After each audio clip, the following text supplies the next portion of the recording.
Hi, everybody. Welcome aboard. It is time for basketball on a Saturday from the hangar in Americus, Georgia. And this ain't your average run-of-the-mill GCAA matchup.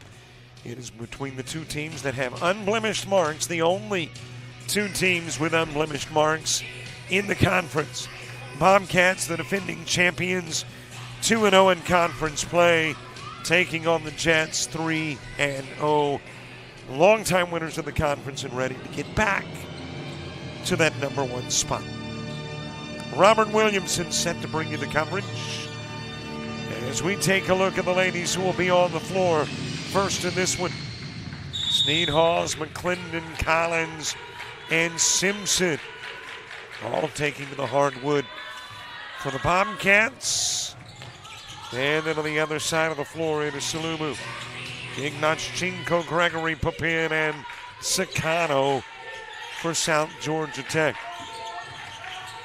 Both teams maybe a little butterflies to begin with, anticipating this matchup. As it is fed into the corner. Back out front and goes to Papin. Had a big game on Wednesday. Salumu out of the corner. Short on the try, and that will go out of bounds. And it will belong to the Bobcats. Well, there's two conference wins for South Georgia, Albany Tech, and Andrew. And the three wins in the conference for South Georgia Tech. One over Albany Tech and twice over Central Georgia. Well, I mentioned butterflies early. Maybe part of the reason that you've had a possession each and no points. Gregory. The miss, Salumu's got it. Over to Sakano for three. And the number 5 scorer in the GCAA. Dropping in the opening points of the game. That'll go out of bounds and belong to the Jets.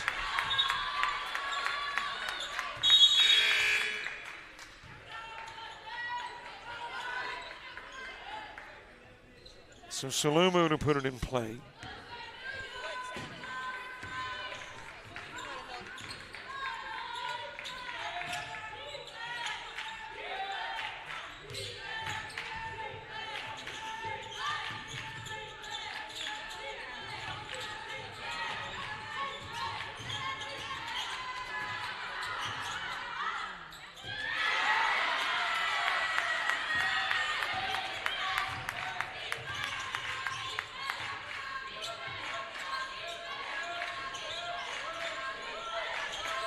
Couple of buckets in the ball game. They both belong to the Jets.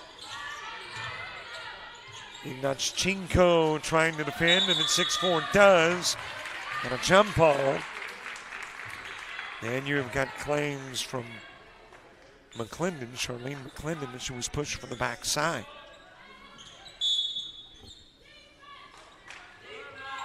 But the jump ball rules, and it will be Bobcat basketball. Taking care of some formalities here. Some folks asking whether they can get the coverage, so that's why I stepped away briefly.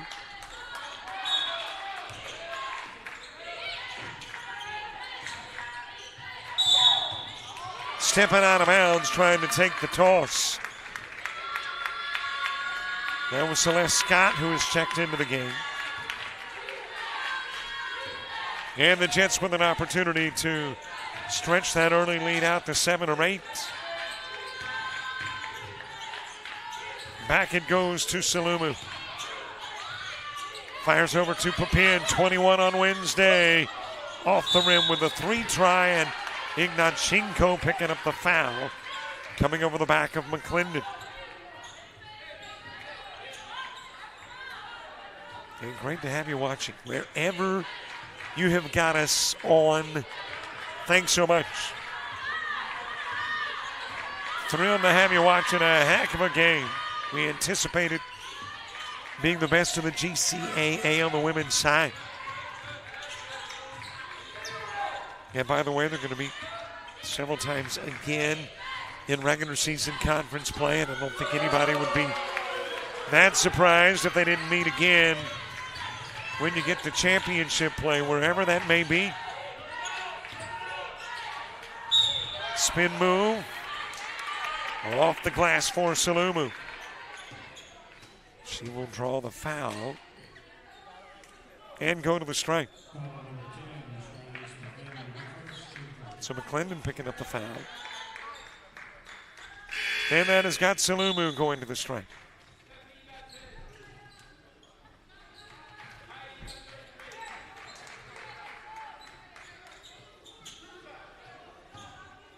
A Saturday afternoon of basketball in a week in which we're going to have an unusual occurrence apparently here in Georgia, down in Alabama, and Florida too. And that is snowfall on Tuesday, according to weather forecasters. I think as David Finley, our PA guy, said, coming in, I'll believe it when I see it. But we're supposed to see it.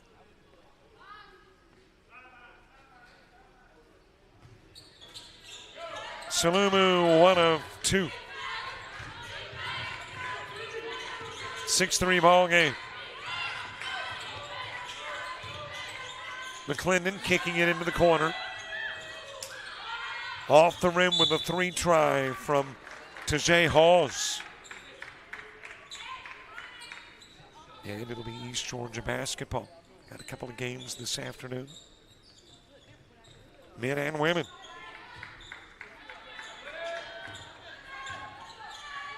And unlike Wednesday when you had a men's and women's game, and the women playing one team, men another, both teams are East Georgia State and South Georgia Tech. Carter, the Houston, Texas product, now into the ball game with a miss. Other end of the floor, the lay-in will not drop. To Sakana. Bringing it down low, Gregory for 2. And that's Gregory's first 2 of the game.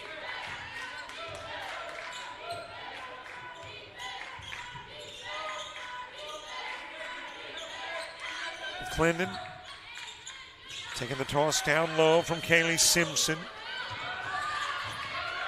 Gregory the rebound. I think that's Salumu the rebound, Gregory on the other end of the floor. And you got a blocking foul. That'll be charged to Kennedy Sneed. Non-shooting, it'll be brought in for the baseline.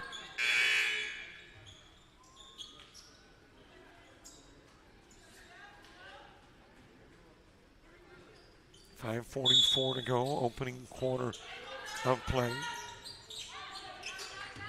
In play to Papin. Tipped out of bounds, last touching Scott. Again, as has been common for about a decade, international flavor to the starting lineup for South Georgia Tech. And that starting lineup has got Gregory missing on the 3. Gregory from the state of Georgia. Then you've got Belgium, France, Japan, and Ukraine all represented. Fed into the paint, off the window. The bucket for Hawes. Opposite end of the floor. That'll be tipped away. Hawes getting it away from Papin.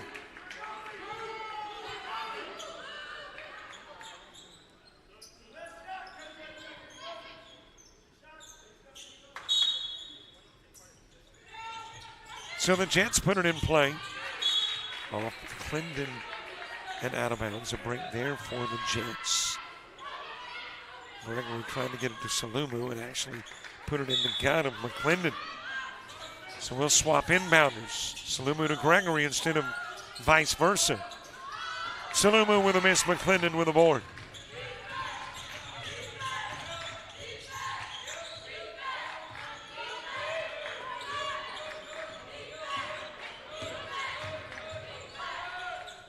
Into the corner, out of the corner comes Scott.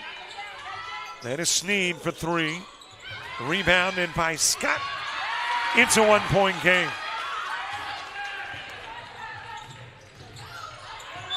Carter to Salumu, and Salumu carry. And that should have us to the media timeout. It does. 4:41 to play. Opening stanza in what we anticipated. A close game at 1.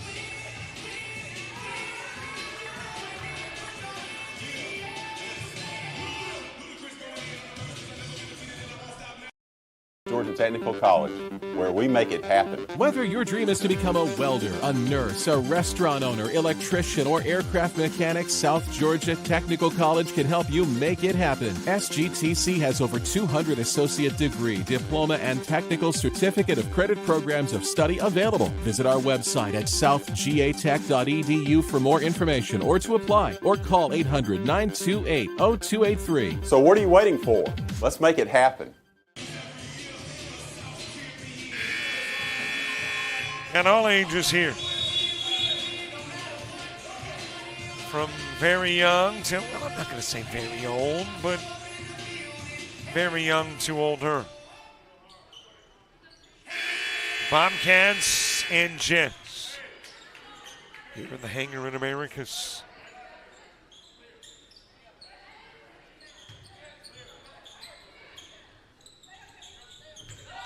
Half a quarter in. 1 point game, 8-7. 2-0 Bobcats, 3-0 in conference play Jets.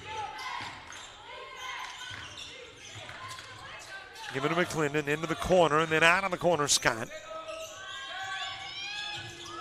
Three-pointer dropped in. That is Kennedy Daniels, who has checked into the game and gives East Georgia their first lead. Salumu.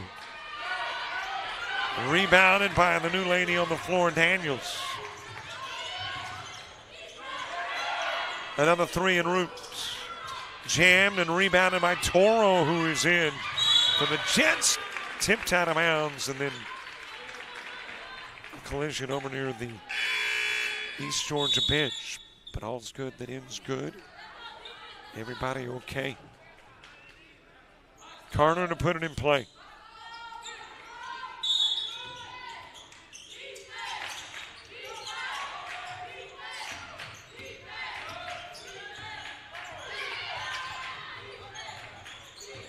Out of the corner comes Carter. And I think it was that double fake. Well, she might have got away with what I thought was about to become a walk. But apparently it was a foul. And the foul committed by Daniels. So Daniels may be bailing Carter out. Looked like a walk was coming. That is something Papin can't hang on to in the corner.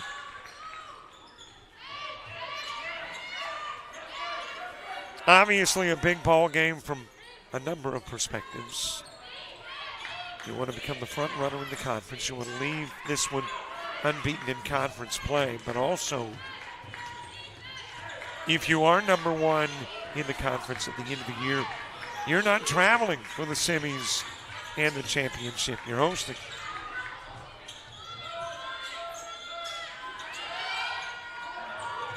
Joy Harris missing. And it'll go out of bounds, belonging to the Jets.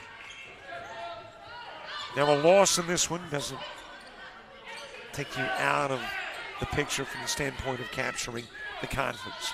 Still got to play each other twice. But you definitely put pressure on the other games. Ignachenko to Papin. Off on the three. Carter's got it.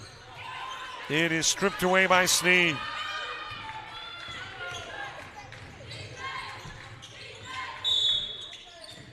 And there's a push on the Sneed trip in.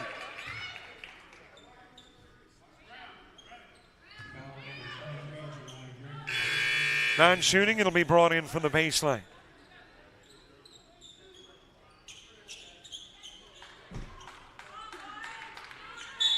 Sneed to do the honors. They play to McClendon. And despite the Ignachenko defense, which wasn't that bad, still able to hit the two. And there was Scott foul on this end of the floor.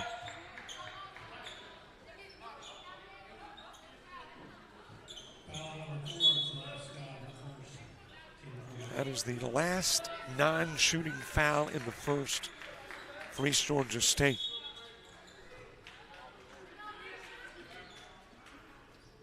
Bobcats with a 4-point lead. In play to Papin. Just off the rim. Rebounded by Joy Harris. Papin's got it back. Lead pass to Salumu. Ignachenko coaxed it over the rim. It's a bucket ball game. And a timeout asked for by Theo Howard. And the East Georgia State Bobcats, in fear they were about to give up a possession.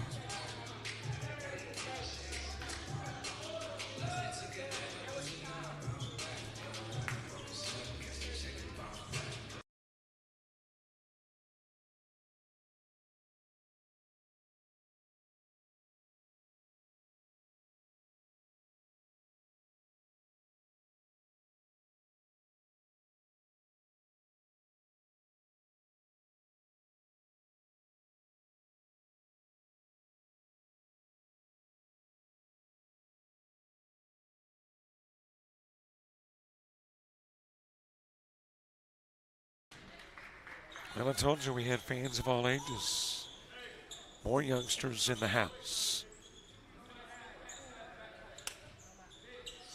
2.5 to play in the quarter. Bobcats from the opposite baseline put in play to Snead.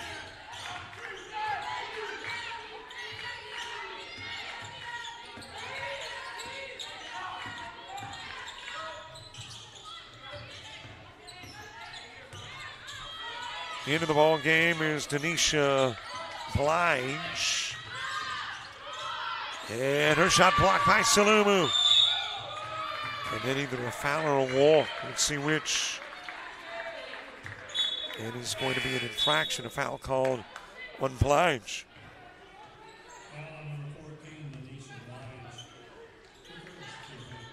And that's got us going to the other end of the floor. Couple of free throws from Salumu with an opportunity to tie the game with 2 to play in the quarter.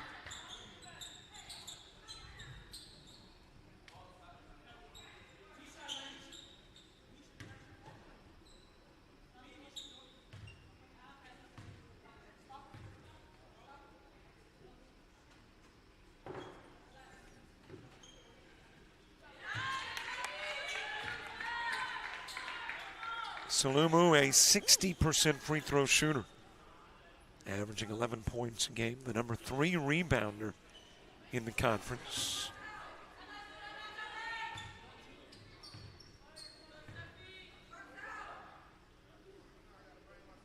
For the tie very early. And we're knotted up at 12.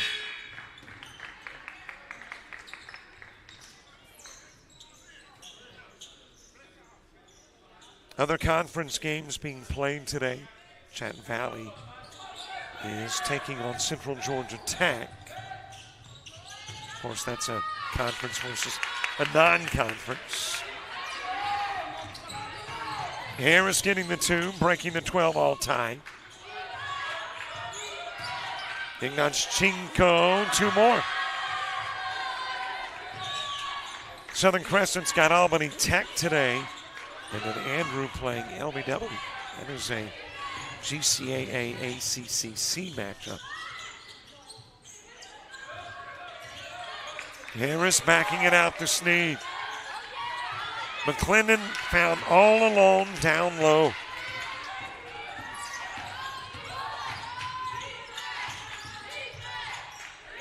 Into the corner, Papin off the rim. Ignachenko. And Papin might have climbed over the back of Snead. She did. Trying to get to the rebound.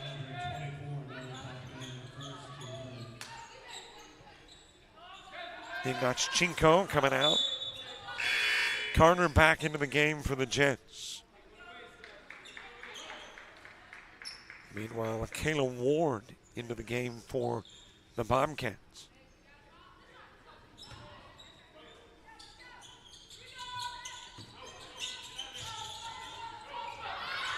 Stolen away by Salumu, knew the pass was coming. Sakano ties it up at 16.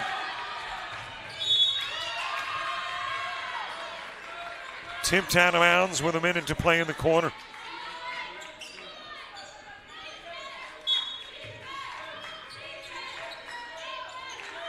Ward putting it in play, another steal, Salumu. Carter, and this steal belonging to Scott, and then Scott knocked down by Carter.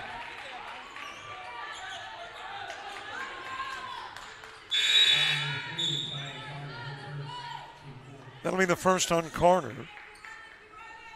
Fourth on the Jets.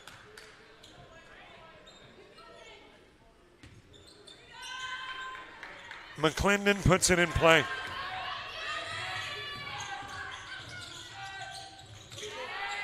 Nice speed down low, 2 for Harris.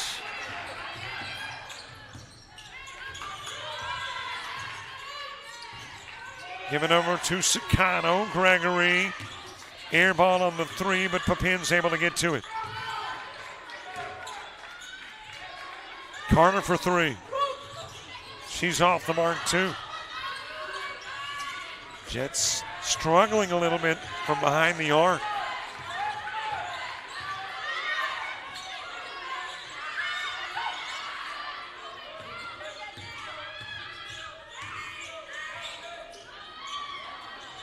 That is Christina Collins. Winds up in the paint on the floor. Other end, Gregory. Tipped away as the clock sounds, or the buzzer sounds, to indicate the clock has come to an end. Or the quarter has come to an end. I don't think there was a foul call. We head into the second stanza in a 2-point game.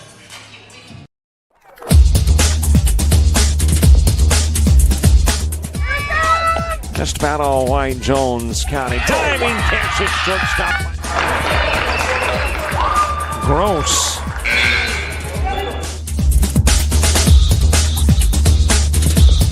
Towards the gap. Diving catch in center field by Ben Aklinski. There is a shot towards deep short. Kraft's got it. Long throw over, and he got it.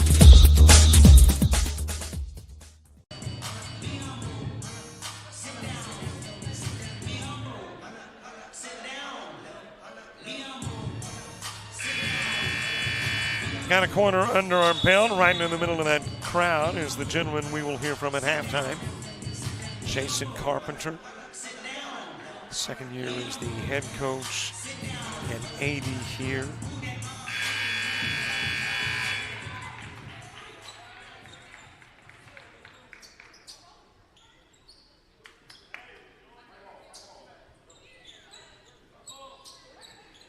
As we get ready for stanza number 2.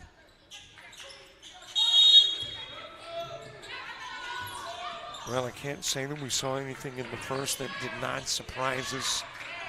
We ended with a 2-point quarter, and that's kind of to be expected between these two. Maybe a little surprised at the struggles behind the arc by the Jets. Sakano missing down low, and Sneed walks with it.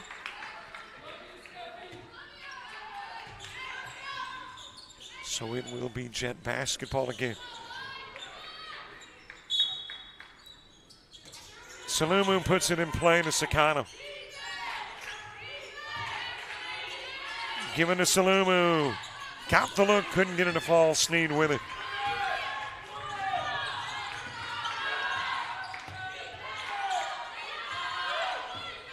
Hey, be sure to subscribe to our YouTube channel. You are watching on YouTube, even if you went to our website, which means a subscribe button is nearby, trying to grow the community. Clinton with a miss, Carter with a board, double teamed. And I don't know that she got a Bobcat trying to bang it off of the leg of Scott, but maybe she did. So Jets able to keep it.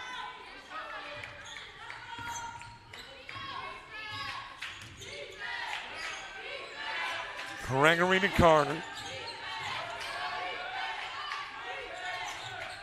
Toro gives over to Gregory. Down low to Sakano, and Sakano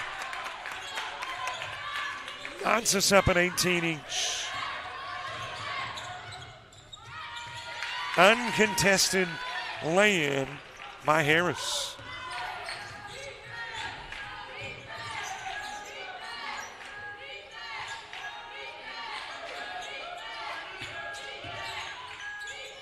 Into the corner it goes to Carter.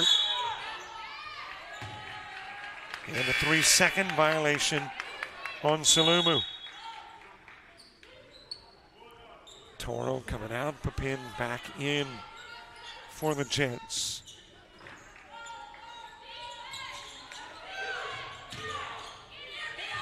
And that'll be stolen away by Sakano.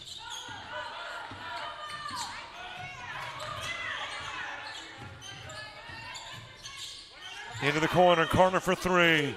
Off the rim. Halftime stats. And we'll see those three-point percentages. Laid in by Snead. Back to a 4-point Bobcat lead.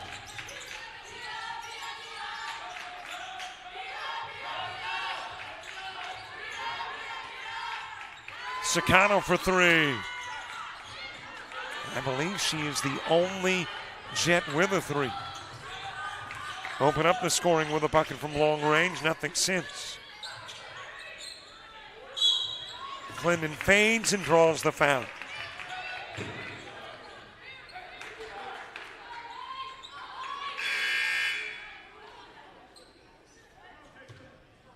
So McClendon heading to the strike.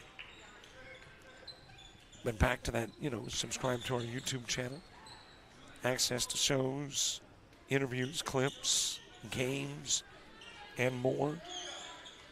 And soon, not sure exactly when, but relatively soon, maybe even closer to very soon, there's some content that's available to subscribers only.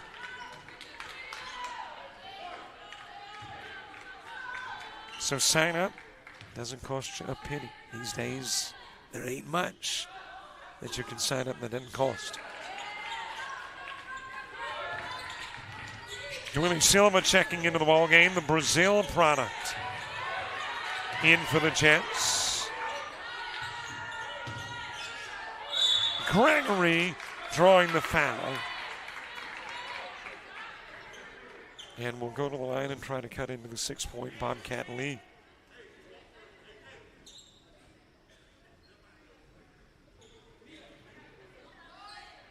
Sakano, I think she's injured. Had kind of a grimace on her face, but I believe just working with the dew now. As Gregory goes to the stripe.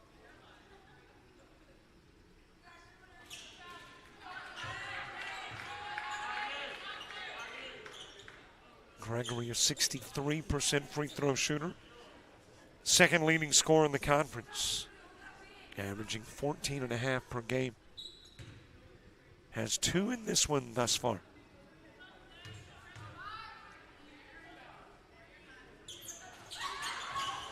Misfires on both.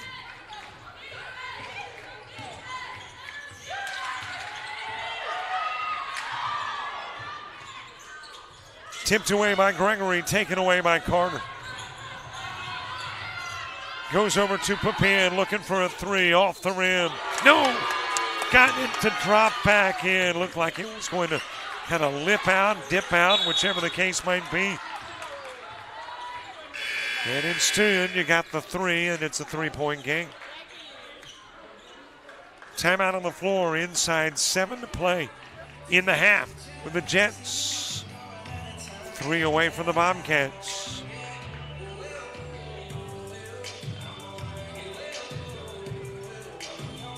University of Alabama Online, where legends log in. A tradition of excellence. Choose from over 100 affordable degree and certificate programs that fit your budget and schedule. Earn the same degree as you would on campus, with the same affordable tuition rate for every state. UA Online. Advance your career and change your life. Get started today at online.ua.edu.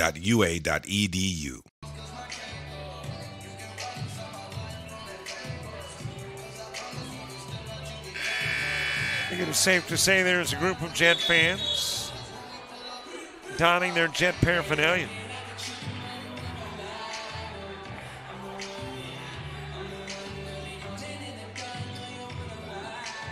Basketball today, Alabama and Kentucky playing.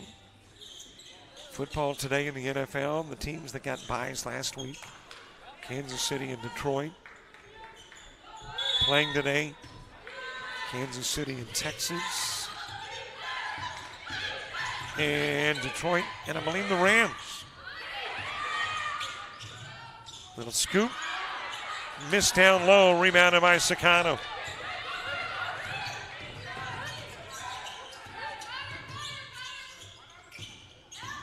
Carter taking it baseline.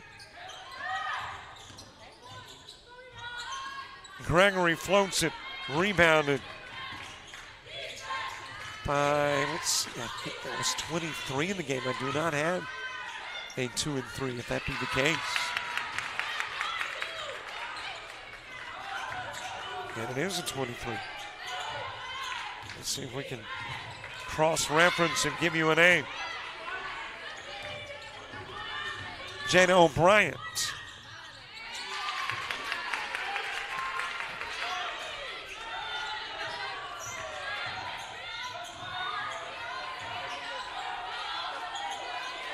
Seven-point lead, Bobcats. Silva to Papin.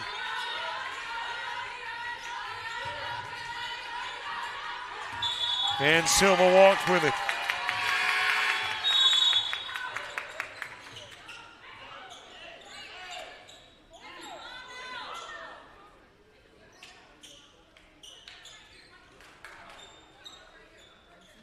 So it'll be Bobcat basketball. McClendon coming out of the game. Well, check that. She's going to the bench to bring the ball in and threw it away. And then it is tipped away. Battle to get it back. And you got a jump ball with possession arrow, sending us to the other end of the floor.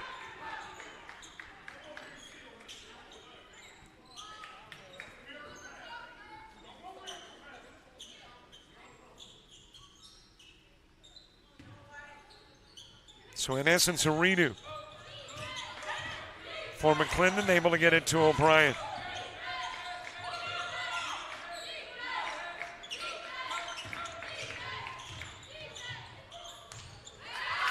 That was just an exceptional play by Collins. You can't fault anybody defensively. Just a great Collins play to extend the lead to 9. Sakano able to keep it from going back court.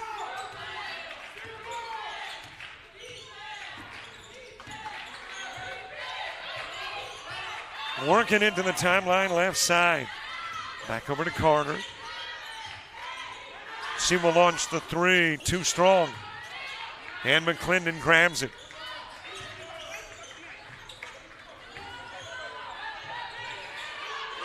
That 3 good, and the lead goes to double digits. And that's got a timeout for the Jets. Bobcats on the Jets' home floor by 12.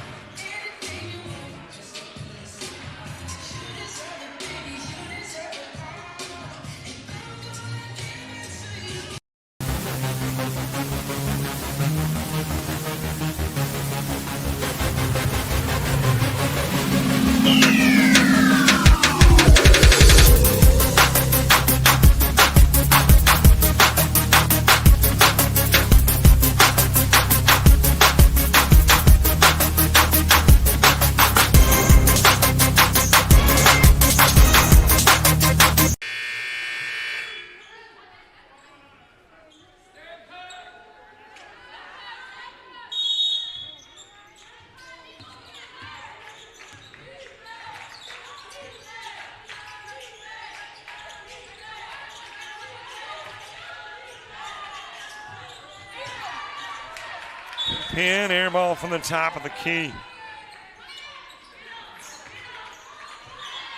Wanted a foul, didn't get one. And Salumu coming in as Papin will exit.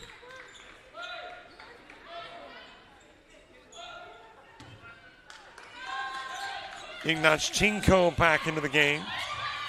Toro with the steal. Over it goes to Salumu, and she can't hang on. Obviously, the Bobcats playing very well. 12-point lead, but they have struggled with the inbounds. The bulk of the Bobcat turnovers have been putting the ball in play.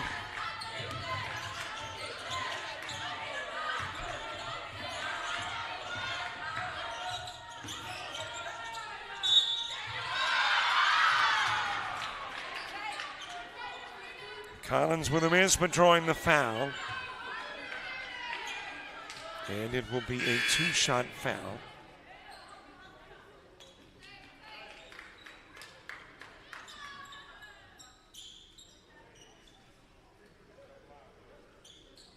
Collins, a 61% free throw shooter. Right about 8 points a ball game for the sophomore. And pushes that Bobcat lead out to 13.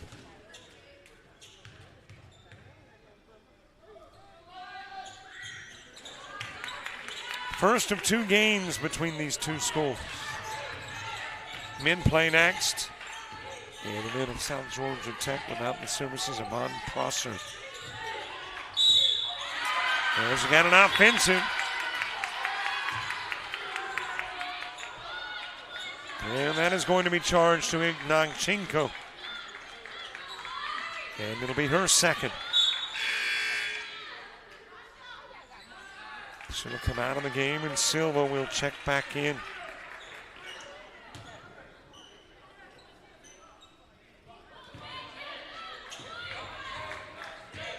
In play to Collins.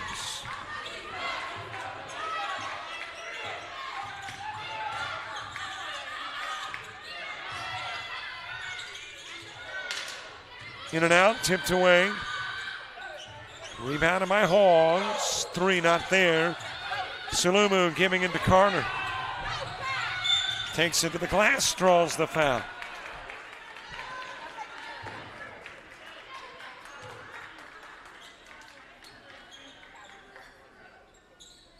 And Carter.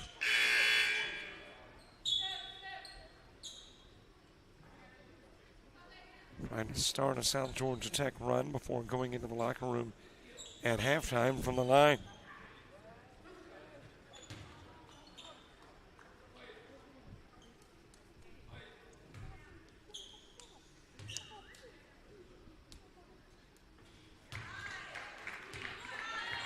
Carter better than 8 points a game. 65% is her shooting percentages from the line.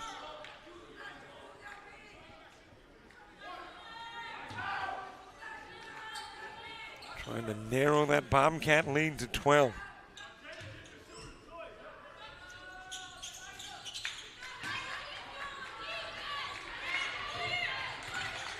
Good Lord willing, and the snow don't rise.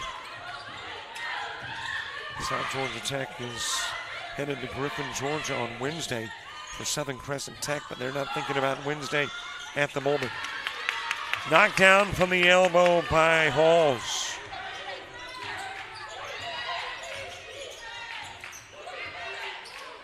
And the Bobcats by 15.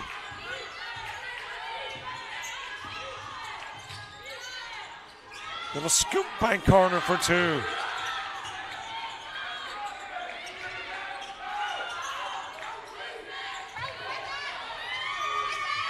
Open down low. Collins with a miss. Rebounded by Silva.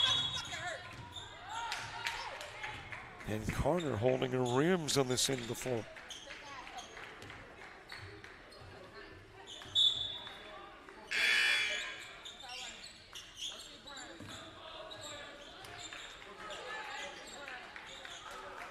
So Carter to the sidelines.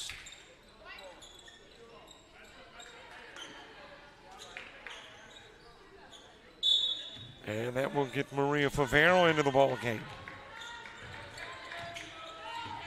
First we have seen of Favero.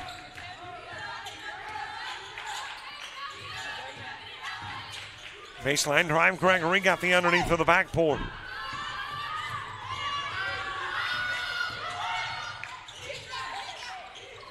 Three ball from Hall is off the rim. Silva sends it to Papin.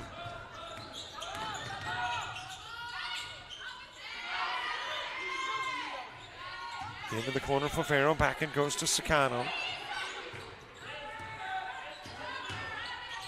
Gregory with the drive and got knocked down.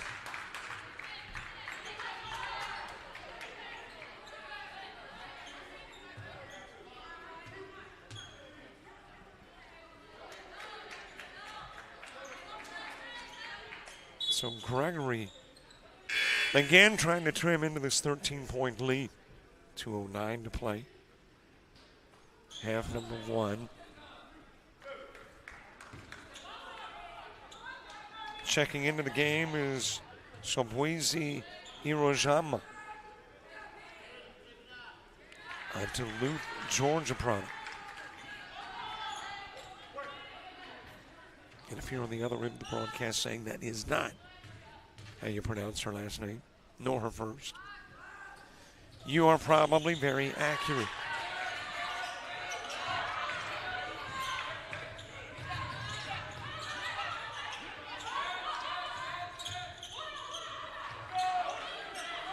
Collins top of the key. Favero defending. Pretty good defense. And a Brazilian flavor to the defense. Sicano's pass picked off. Favero and Silva both from Brazil. Kaylee Simpson with the perimeter too.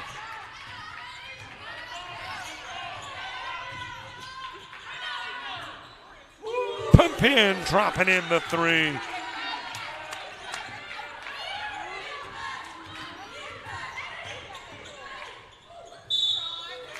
Got the offensive. Charge to Simpson. And these Jets would love to have this inside 10 at the half.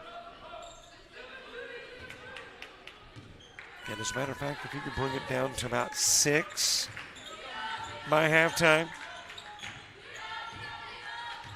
you are not necessarily delighted but content, considering.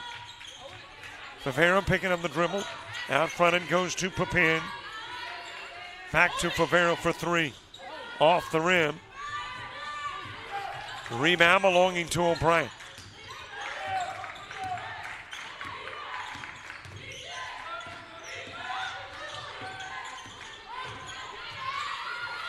Prime to the glass, O'Brien. Gregory tipped away and then taken away. Back over to Collins. And this will be a blocking foul on Favero.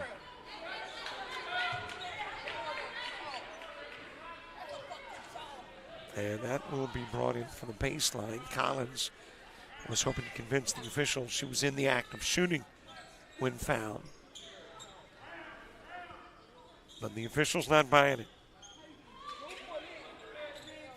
In from the baseline.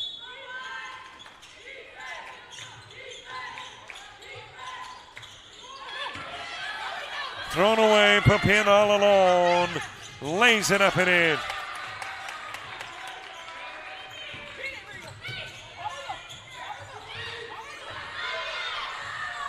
Open on the other end of the floor for an easy two. That is O'Brien.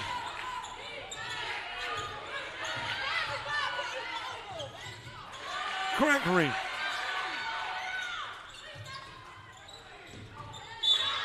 Stepping out of bounds with it, Gregory nearly saved it onto the floor.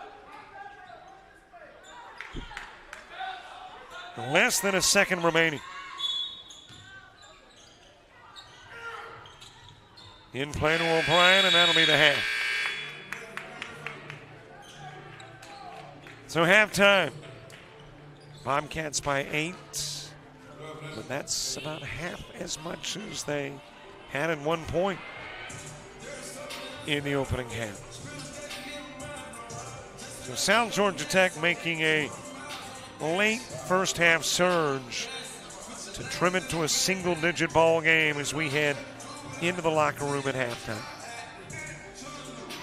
Jason Carpenter, head coach at South Georgia Tech.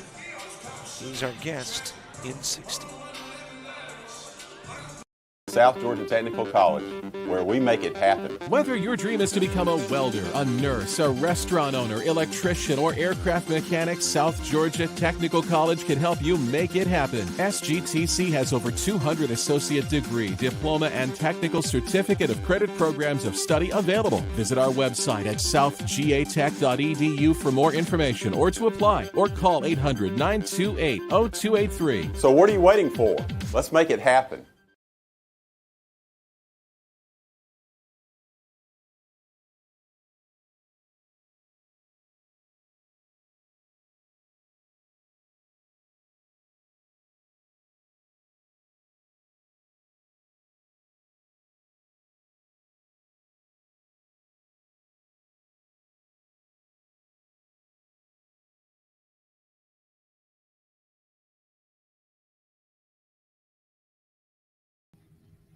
Great to have with us as our halftime guest, the ladies basketball coach at South Georgia Tech, Jason Carpenter. Coach, how are you? I'm doing well, Robert. Thank you. Let's go back to 23-24 and reflect back on your first year as the AD and the ladies basketball coach there at South Georgia Tech. I guess anytime you go into a program, into a job, you've got these goals you'd like to reach, things you'd like to achieve. Did that happen last year? It didn't. We came up short. Obviously, I think the goal with South Georgia Tech is always to win a conference championship. It's the precedent that's been set. And we came up just short. We finished second in the regular season and then lost in the semifinals of the conference tournament. So we missed the goal. But overall, and considering the challenges, I thought we had some success too along the way, and we're optimistic and looking to build on that moving forward. You come away with a winning mark, and as an outside observer, I got to admit, in your first year, that's a lofty goal to go ahead and vie for the conference championship and move on to the nationals. So is it fair from my perspective to think that is a really high goal to try to achieve in the first year? It's probably fair to assume that, but even when I was applying for it, I knew what I was getting into, and who I was replacing, and Coach Frey, and what he had done and the success that he had established for this program, and so that was the expectation of me, so I fully accepted that. We embraced that, and we worked very hard to get there. We just came up short. AD, now, was that your first year as athletic director as well at any institution? As the actual athletic director, I had been an associate to the athletic director previously, and part of a big program. So some familiarity of what the job entailed, but certainly the first time in those shoes. Yes.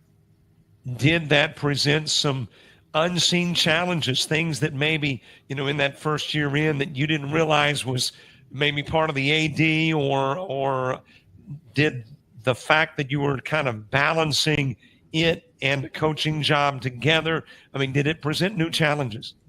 It certainly presented new challenges. I don't want to say that it was things that I was unfamiliar with, but certainly it's different when you're the one who has to make the decisions and make the calls. So it had its challenges, but I'm very grateful for the opportunity and proud to be here. All right, let's get a little closer to 2024-25 and talk about recruiting. I think for a lot of we basketball watchers, we forget that it's pretty much a 24/7, 12 months out of the year job for guys like you. So the recruiting aspect, how did it go? Were you pleased with who you've signed? So, yeah, again, got a slightly late start. When I got the job in August, believe it or not, even at the JUCO level, there's a lot of recruitment that's already gone on for that next year coming up. And so a slightly later start, I would have liked to have gotten, under different circumstances. But yes, overall, very pleased with what we were able to bring in, for this year. We ended up bringing 3 back from last year's team, and so we have 13 on the roster, and so we had 10 freshmen that we had to go out and find, and we had to find players that were going to be ready to make a contribution right away. So yes, very pleased so far. Does it add a little extra pressure to you as a coach from the standpoint, and I don't know if I'm going to explain this correctly, but okay, you come in your first year, you've got, recruits that were recruited by a different coach, Coach Frank. So maybe there's a little bit of an outlet if things go awry, but now this is your, for the most part, your recruits. So does it add a little pressure to you to succeed? I don't know if it adds pressure too much. I'm always going to have high standards, for myself in this program, and so I don't know that I feel any extra pressure. But it is the truth. This year is my class. These are the players that I brought in, and we recruited them to be a part of the system that I want to run, and I want to build upon moving forward. Last year I said it was. Last year was kind of the get through it, make the most of that year and that team in those circumstances. But this year is really the rebuild. And I don't say rebuild with low expectations. We have very high expectations still, but it is certainly that building on, my program and philosophy and style. I probably should have alerted you in advance to this next question, but, I don't prepare questions, so they pop into my head. The ladies that played last year and moved on. I know Vera and Guninen went to Gonzaga. Yes. What about the others? Where are they at that are playing this year elsewhere? Ava Fatsa was actually a relatively early commit. She signed earlier than Vera did. She went to George Washington University, so the Atlantic 10. That's high mid-major, just below that Power 5, Power 6 conference mark. So that was a great opportunity for her, and obviously a very strong academic school. Isabel Bueno went to Champion Christian College, and Greta Carollo ended up at Eckerd College down in St. Petersburg, Florida. She's loving life on the beach down there, and it's a Division II program. And she had some Division I offers, but that's an excellent Division II program. They're very well coached, and you can't beat St. Petersburg. So 24-25. All right, let's get to this year. What is the goal for Jason Carpenter? What at the end of the year is the only thing acceptable from your perspective? Well, again, the banners on the wall dictate that we better be looking and expecting to hang another one, and that's certainly what we're preparing to do. We're young, so there's a learning curve here, but again, with these players being the players that I recruited, I think they more naturally fit to the style that we want to play. And we are returning some players that obviously played for us last year. So that's going to help, I think, speed up that learning process. For those of us who are basketball coaching challenged like me, you mentioned the difference in styles, more suited these recruits to a specific style.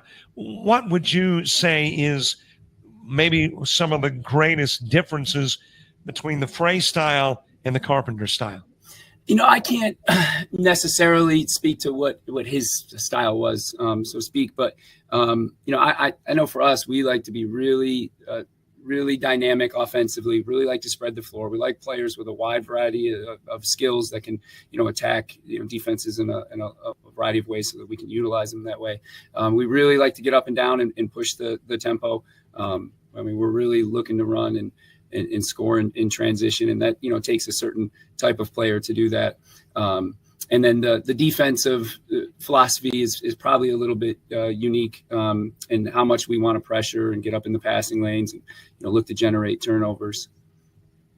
The 3 that are back, who are they, and who are the new recruits that you anticipate contributing immediately?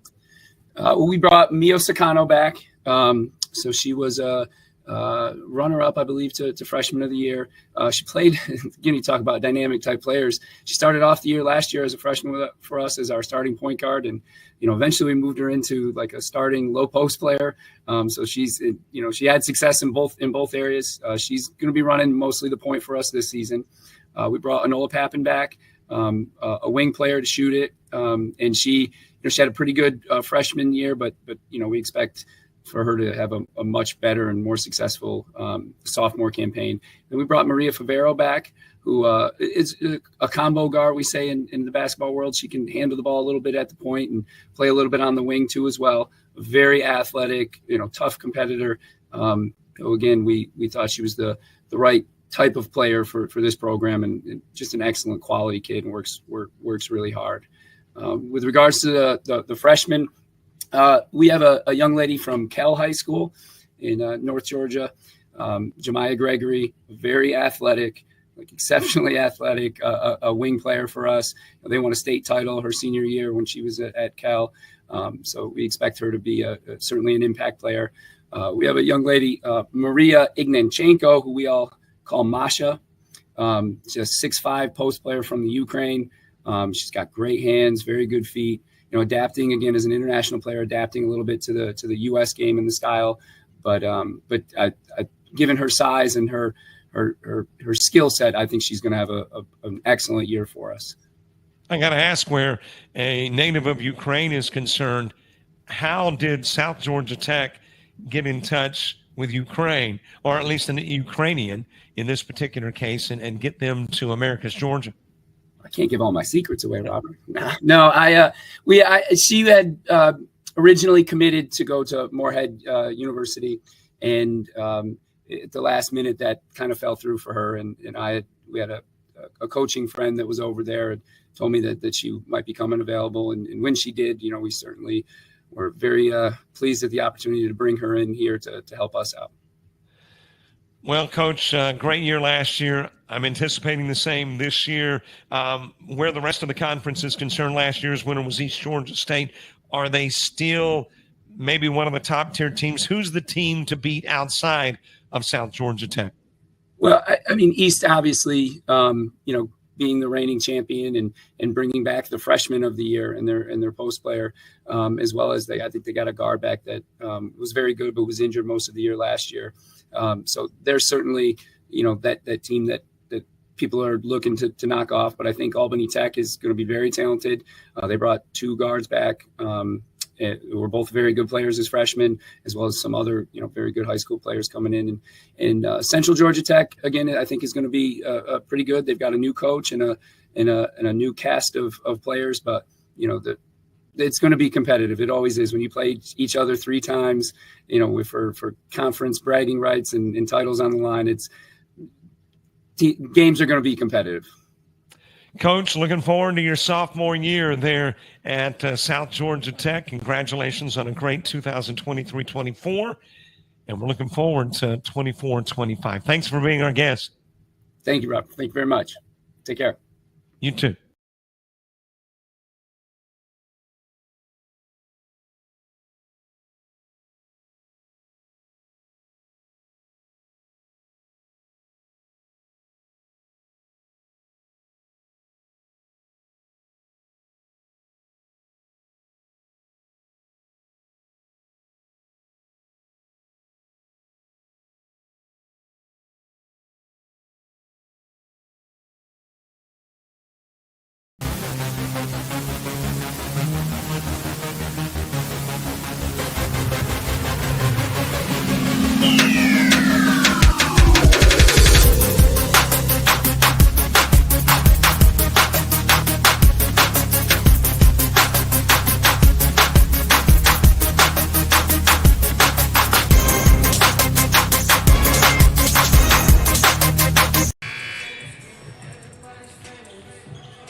Second half action gets underway.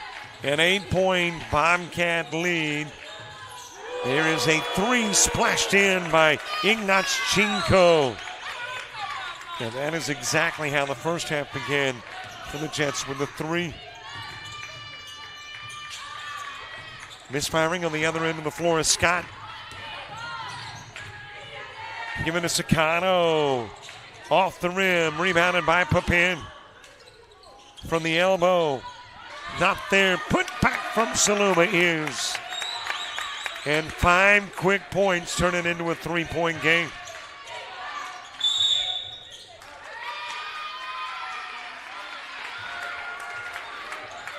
And a quick timeout. We're 47 seconds into half number 2, and Theo Howard says, ladies, come over here. We need to chat.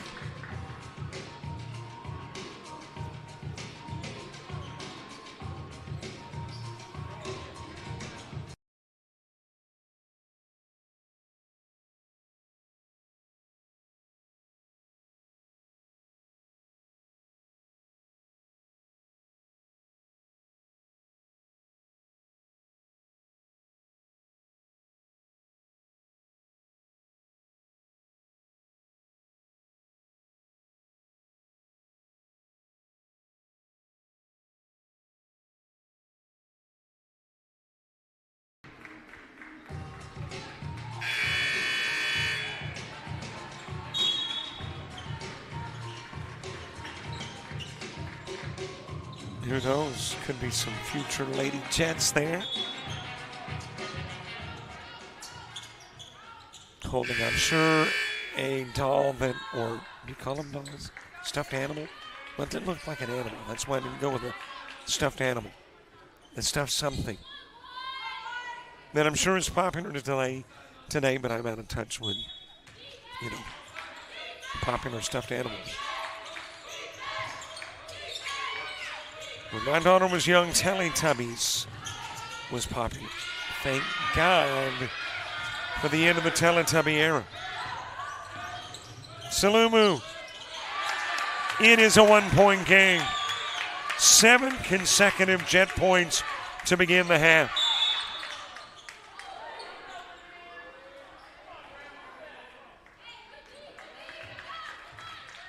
And Papin reaching in. Or no, that's Gregory. Then reached in and committed the foul. Well, you saw some of the team numbers coming into the second half. Taking a look at some of your individual stats.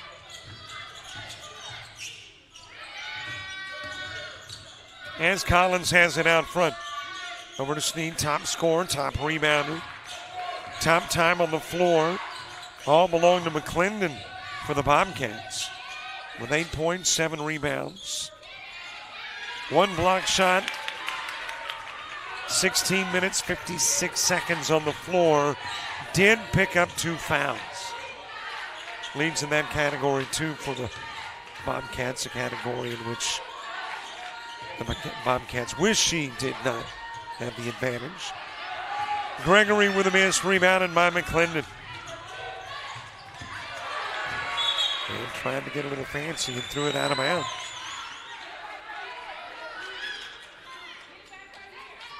Jets were led by Papin's 10.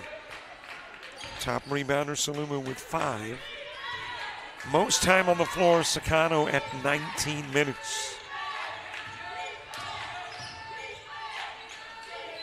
Foul issues, Salumu and Ignatchenko, both with 2 in each. Into the corner, Snead for 3, off the rim, rebounded by Papin. Gives it up to Gregory.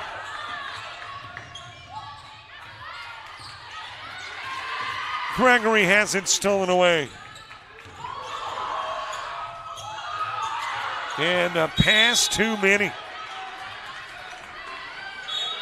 Well, that's twice that the Bobcats had probably very good opportunities to score. And then one a bad pass, and then in that particular case, 1 pass too many. Cheyenne Preston coming into the game for the first time tonight.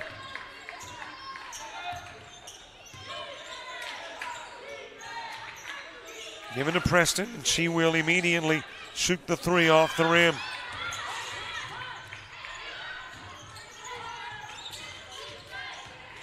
Bench scoring in the first half. Leans heavily towards the Bobcats. 14 from their bench.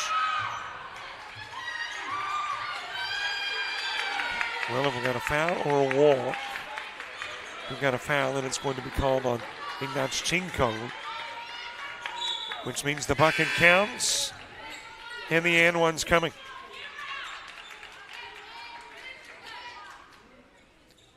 Points off turnovers pretty much even. 11 for the Bobcats, 12 for the Jets. Best run of the half. Jets, when they began the game with a 5-0 run. East Georgia State in the second when they had a 13-1 run. And the biggest first half lead was 15 by the Bobcats. One lead change, 4 ties in the first 20 minutes. McClendon off on the and one, rebounded by Preston.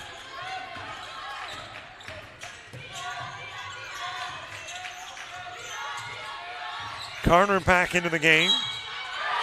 Bucket from Salumu, the foul to boot. And Salumu with an opportunity for three.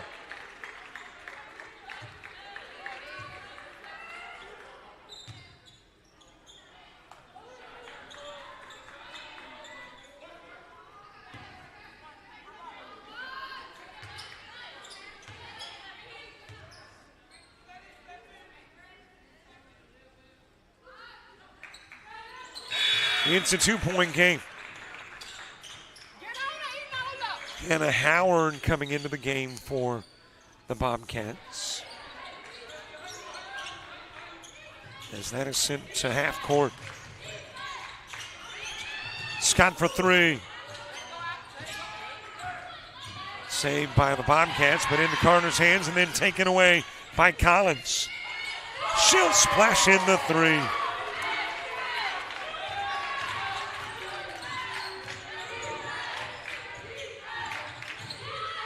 Sakana with a drive, had the look, couldn't get it to fall. McClendon with a rebound, kicking it out to Scott.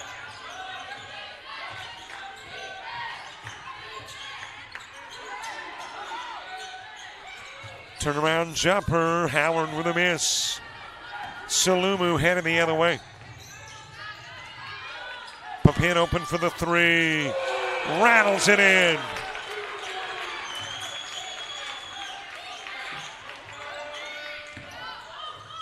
$13 now in the game for Papin. McClendon with a miss, rebounded by Salumu. Into the corner, Carter off the rim with three. And you'll have a foul on Salumu.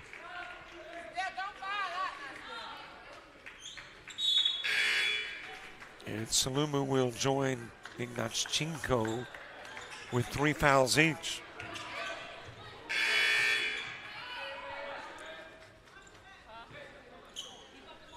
So Salumu out, Ignatchenko coming back into the game.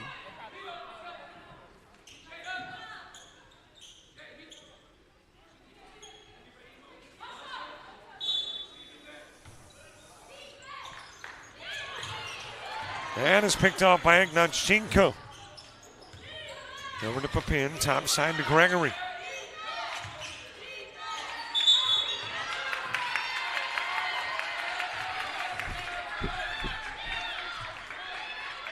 So a walk hands it back over to the Bobcat.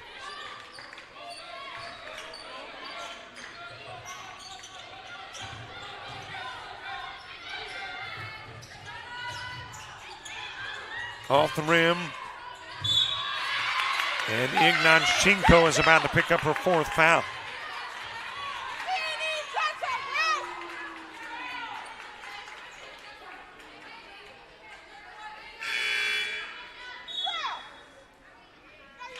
So she will come out of the game.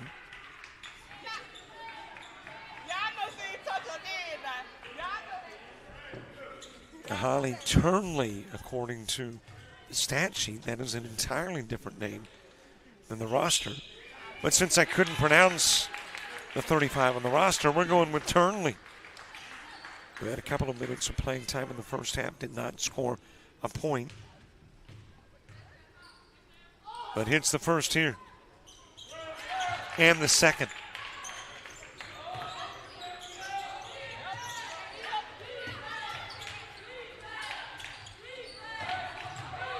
Sakano throwing the foul.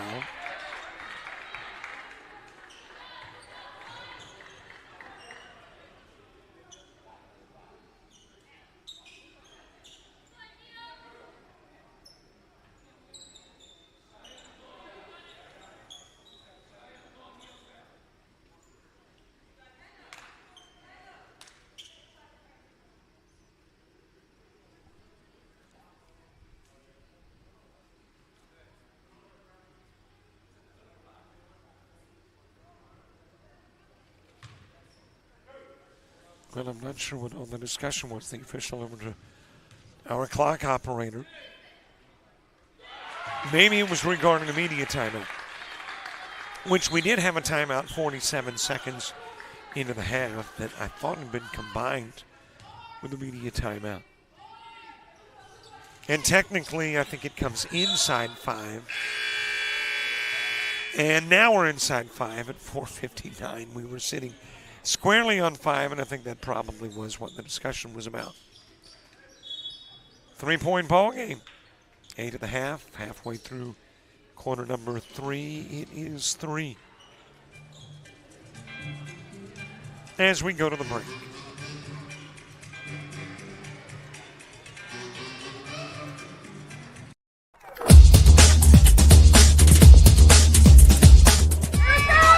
Just about all White Jones County. Diving catch at shortstop. Gross.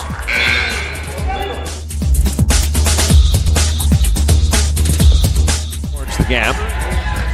Diving catch in center field by Ben Aklinski. There is a shot towards deep short. Kraft's got it. Long throw over, and he got it.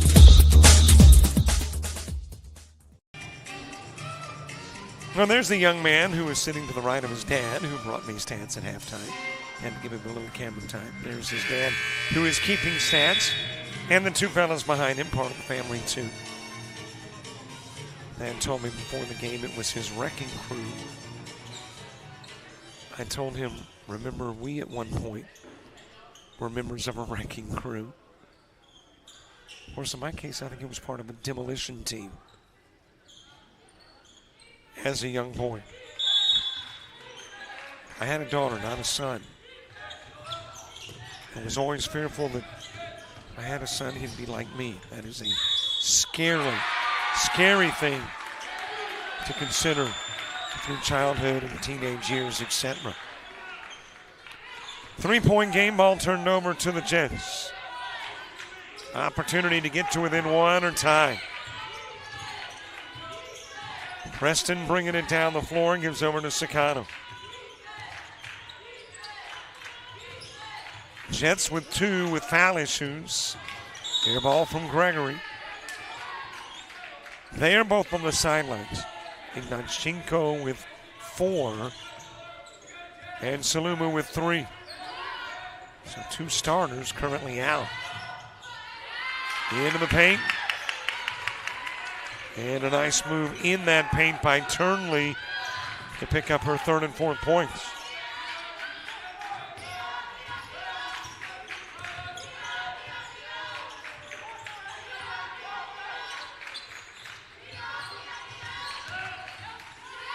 Gregory back over to Carter. Carter, that is a long 2, I believe, in the foul committed by Turnley.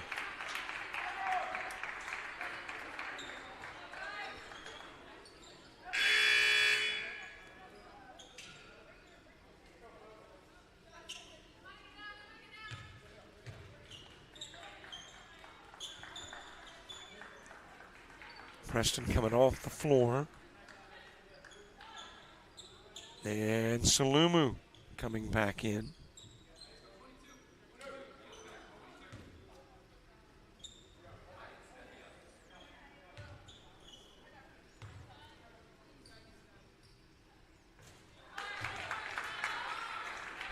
Carter with one more.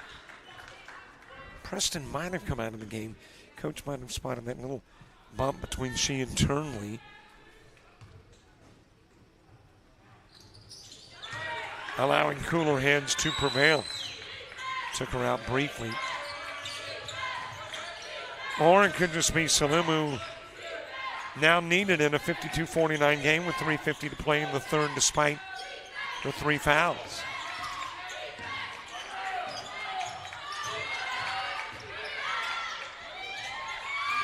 Collins misfiring on the 3. Gregory's got it. And we are back to the opportunity to tie or make it a 1-point game. Carter will walk.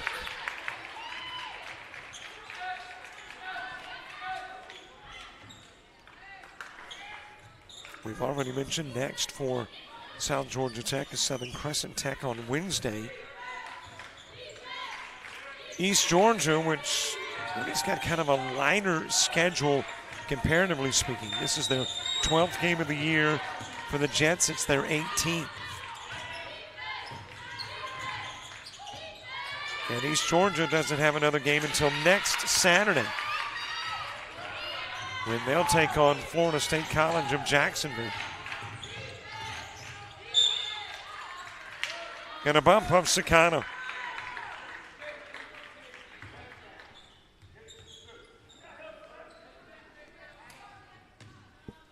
Jets at home 4-3.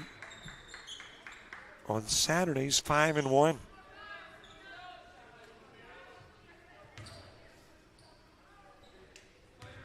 For the Bobcats, 1-2 on the road. And their Saturday record 2-2.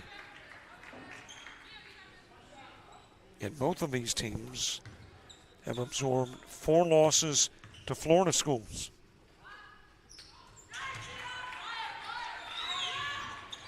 So a lot of similar numbers, and thus a pretty doggone close game.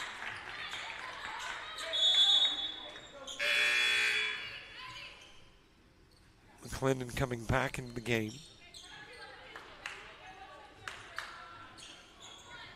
Going to the sidelines is Howard.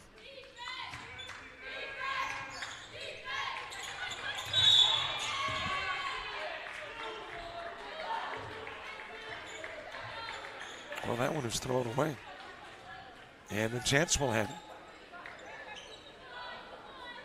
There were 12 first half turnovers for East Georgia, and at least half of those were on inbounds.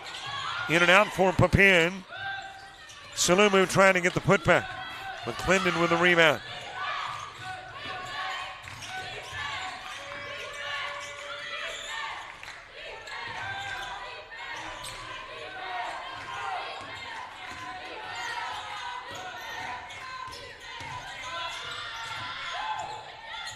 There's Daniels with a miss, rebounded by Salumu. The numbers belong to the Jets. Carter got spun around. Comes down hard, so too does a Bobcat. Carter is up, the Cats not yet. And there, Daniels up 2.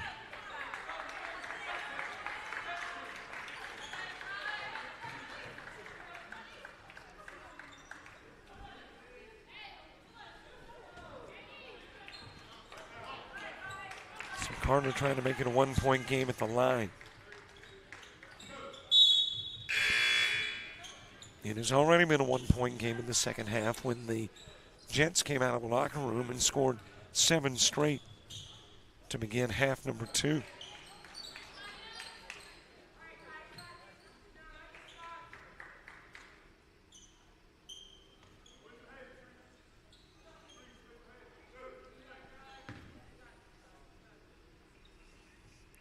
Carter hitting 65% of her free throws.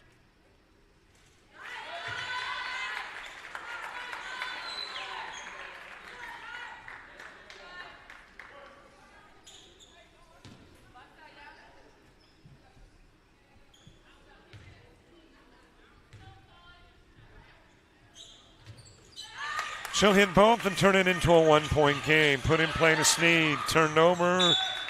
Nope. All for the fingertips of Carter. Thought Sneed was about to give it up, but instead, Bobcats keep it.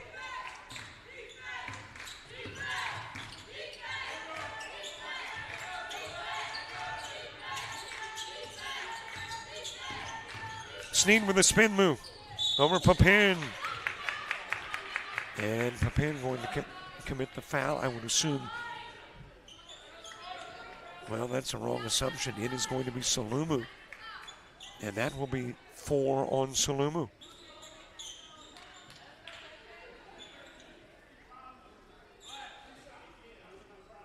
So Jason Carpenter, I'm sure, getting a little concerned. 2 starters now with 4. Ignatchenko with 4 and on the sidelines, and Salumu with 4 and currently in the game, but she's about to come out as Silva makes her way to the scorer's table. Rebounded by Salumu.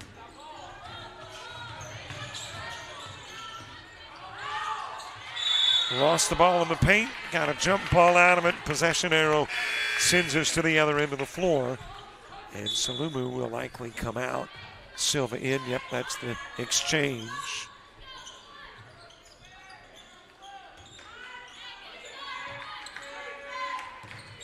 Bobcats at the 2-minute mark, stolen away, laid in by Carter. Tie game at 55.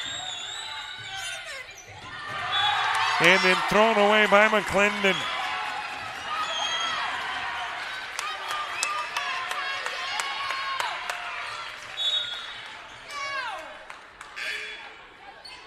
Jets with an opportunity to take the lead.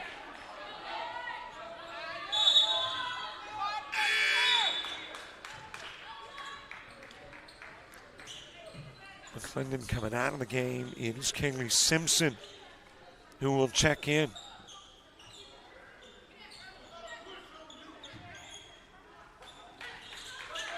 In play to Carter. Back to Sicano.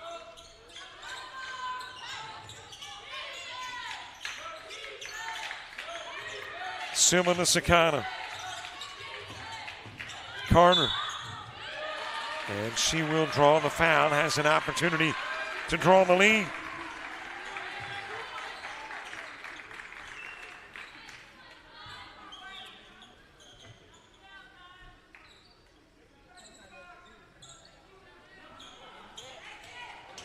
It has been a while since the Jets have had the lead.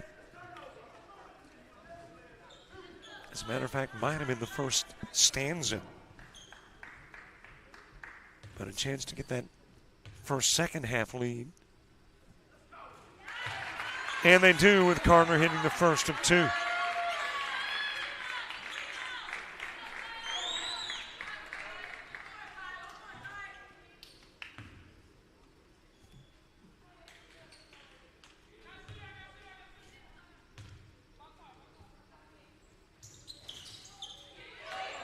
Off the rim, rebounded by Simpson.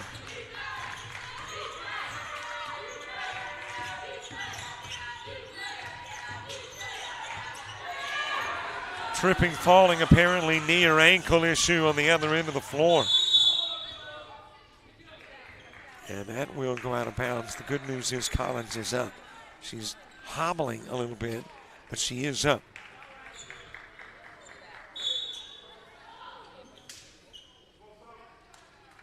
And she's going to leave the gym.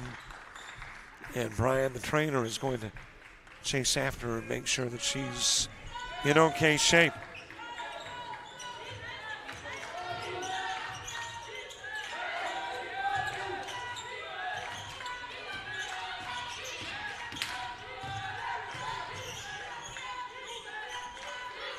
Give it into the corner to Halls. Off the rim with the Daniels try. Gregory. And it is tipped out of bounds by Silva.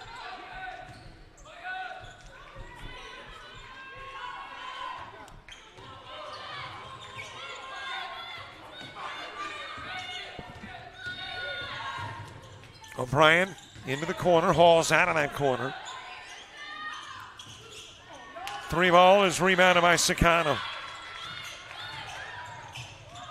Trying to get it to the other end of the floor to Papin, and Papin couldn't hang on.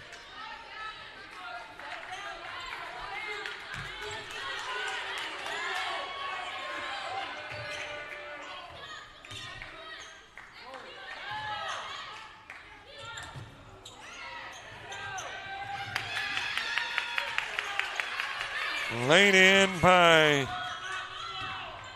Turnley. Sicano drawing the foul with 12 seconds remaining in the third.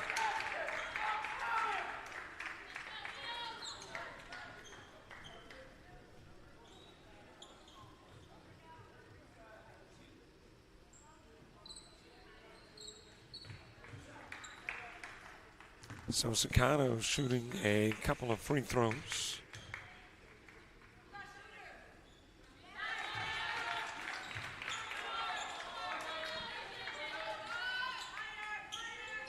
A 78% free throw shooter on the year. Hits both, lead back over to the Jets.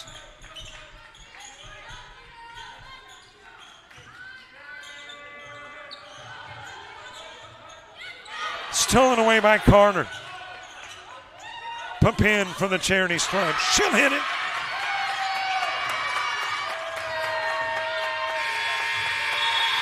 Corner comes to an end. We entered it with the Jets down by 8. We leave it with South Georgia Tech up by 3.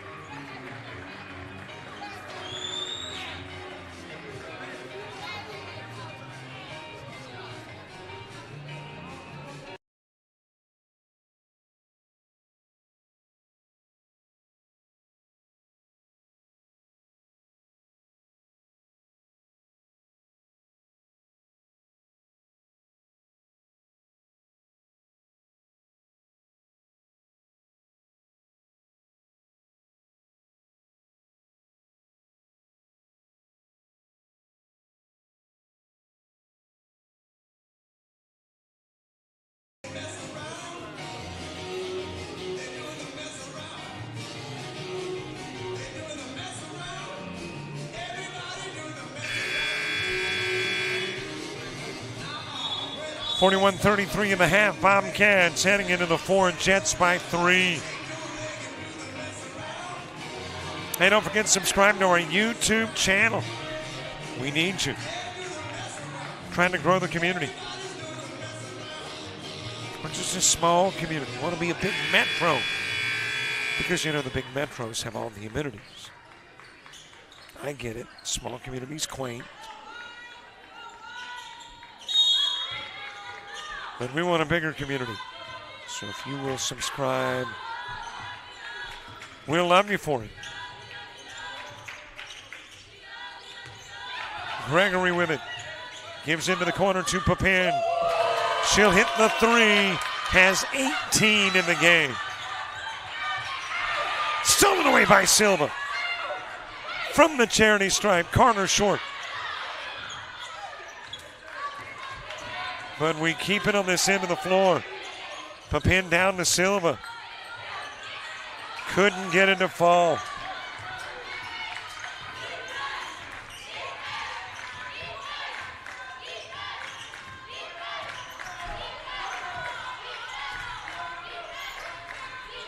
Give it over to O'Brien.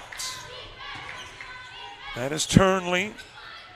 Too strong off the glass. Part of the floor with the rebound by Gregory, which gave it back over to the Bobcats and laid in by Turnley.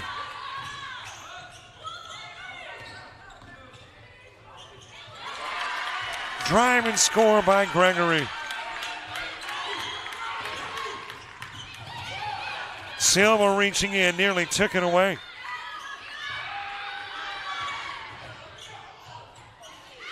Turnley left open on the other end of the floor, and she will lay it in for two.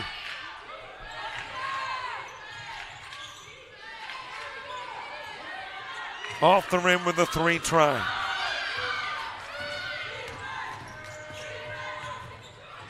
And Carter will reach in and swat away the shot by Daniels.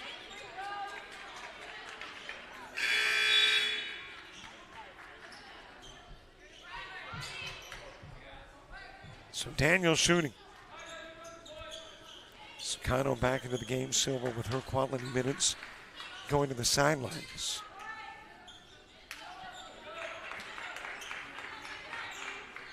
Toro back into the game too for the Jets.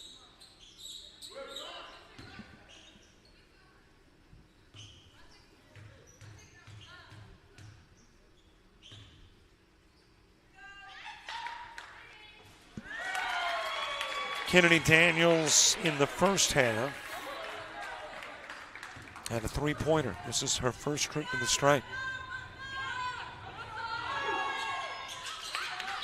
Brings her point total to 4. And she will come out of the game. Sneed will check in.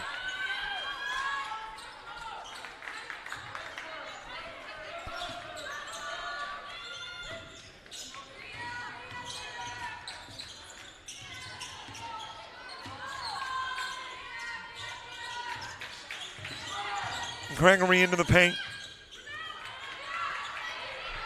Rebounded by McClendon, who is checked back into the game.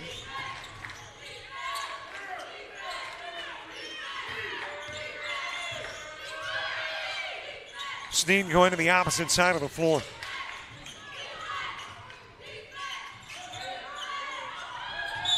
At the elbow, McClendon, and Carter going to commit the foul.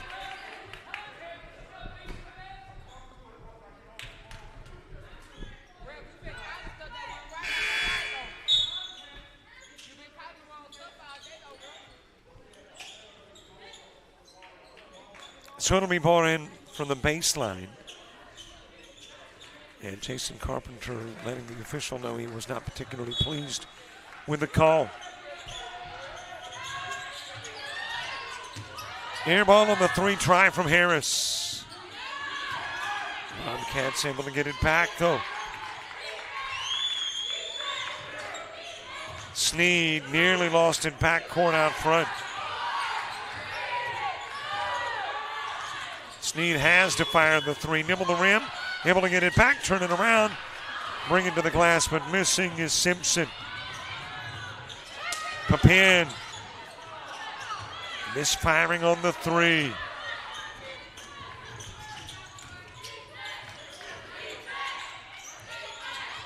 Down low, McClendon. And it's a one-point game.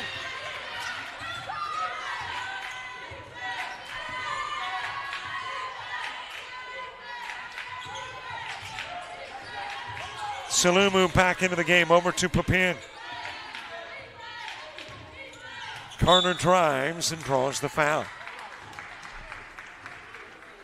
That'll be charged to Jay Hawes.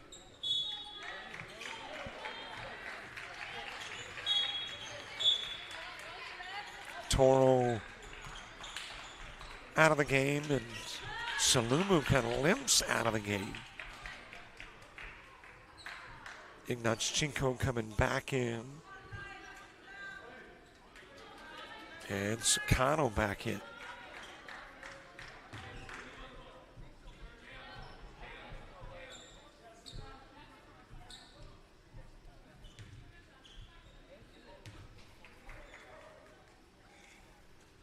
Seems like we've been here before. Carter at the stripe, trying to plant some big free throws.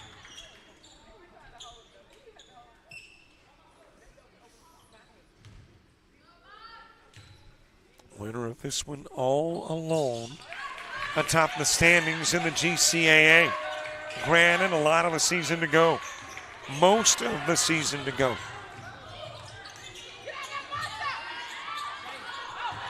Harris misfires. Gregory's got it.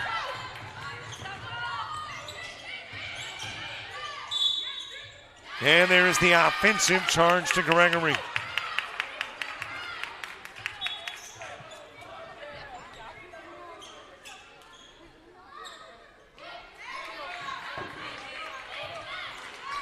So Bobcat basketball.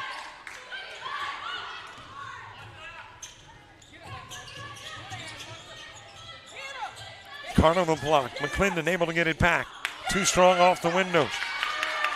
Laid up and in by Simpson. Saved by Papin. Gregory with a miss. Over and goes to Sneed.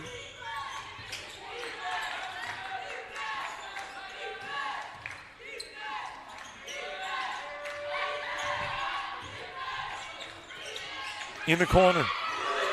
There's the three ball from Scott. And it gives the lead back to the Bobcats. Sakano into the corner. Papin trying to match it. In and out. Ignatchenko with it. Carter taking it into the paint. Rebounded by McClendon.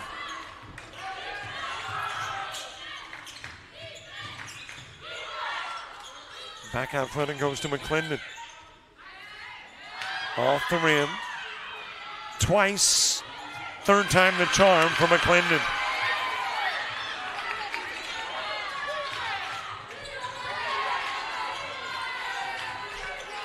Bobcats lead it by 4. Tipped out of bounds by Harris. Ignatchenko coming out of the game. And it'll be Preston back in, but that will be after the timeout.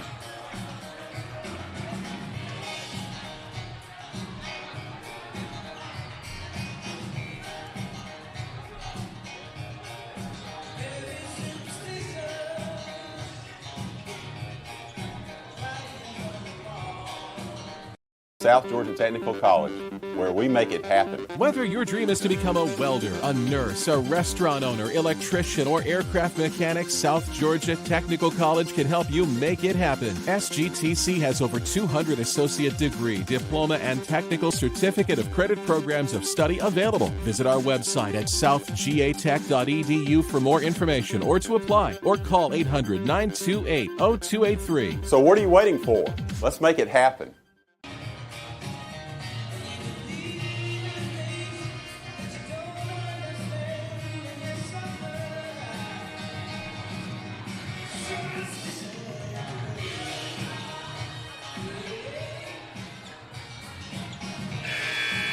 Got a little less than 5 to go in this one. And who the heck knows what's going to happen in the next 5 minutes.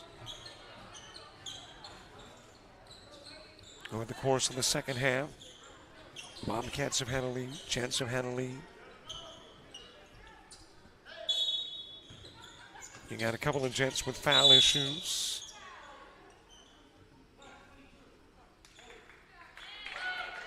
And there's a foul on Kaylee Simpson.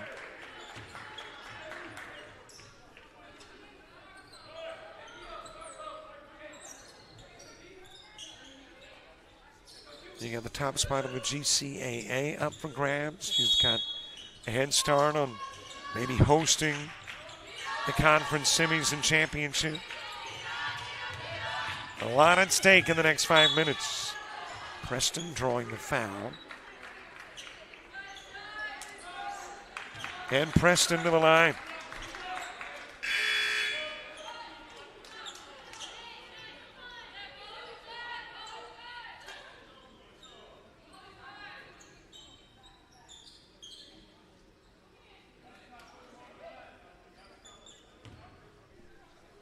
Preston looking for her first points of the game.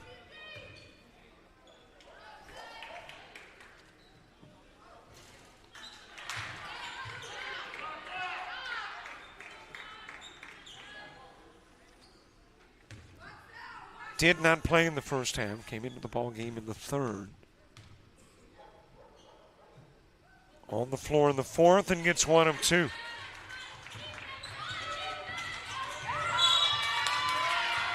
Snead rolls it out of bounds.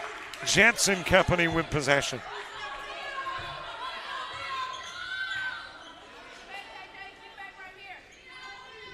Down by a possession. In play to Carter.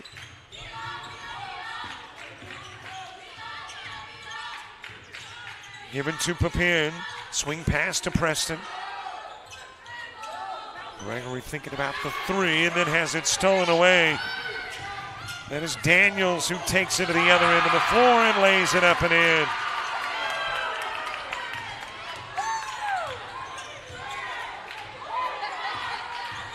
Given to Gregory. She'll be charged with the offensive. And Salumu coming back into the game after the Gregory foul. And that is 4 on Gregory now. So a lot of Jets battling foul issues. In play to Snead. To the glass, laid up and in by Scott.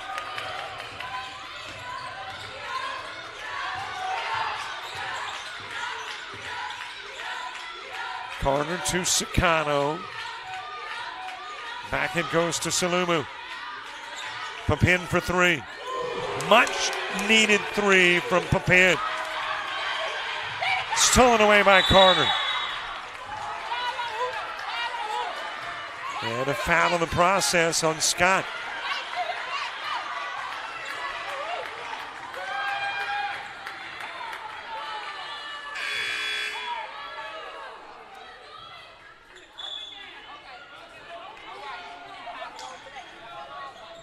That is the third foul on Scott.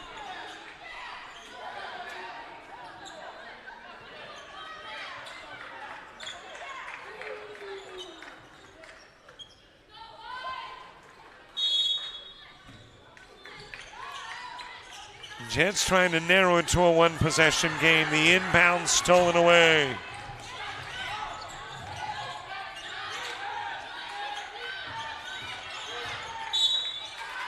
And there was a foul on Carter.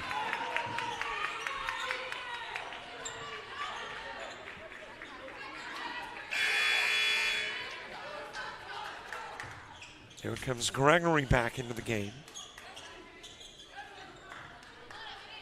And Carter's got 4 fouls. And we'll go to the sideline.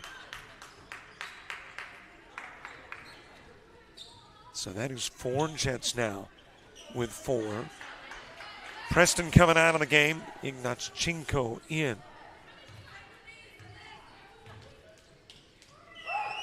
So 3 of the 4 foulers for the Jets on the floor.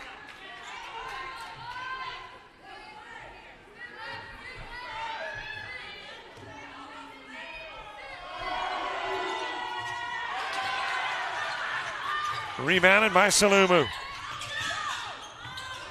There on the floor to Papin, handed back to Sicano.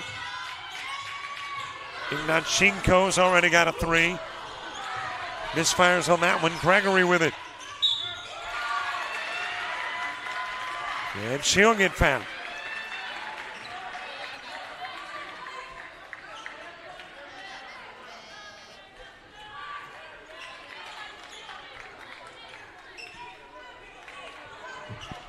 Hey, that 3 o'clock men's game, it's not going to start at 3.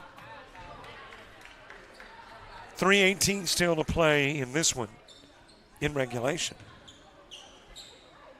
And who knows? Do we stop at regulation? Or do we just play on? Best night of the year for East Georgia, 103 against Denmark Tech. Yeah, the best night of the year for the Jets scoring-wise was their Wednesday night 115 total against Central Georgia Tech. It is a one-possession game.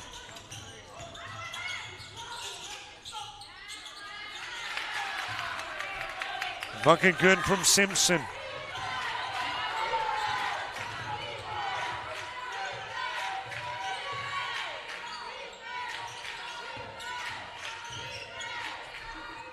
Sakano, shot blocked. Simpson going the other way with it. Off the rim, rebounded by Salumu. Over it goes to Gregory. Papin wants three. Papin gets what she wants. A 2-point game. Sneed over Ignatchenko. And McClendon just clothesline Gregory.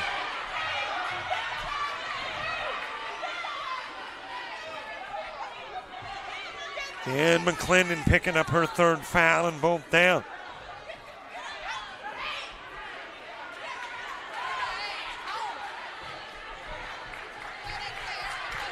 Gregory up. And now it is McClendon still down.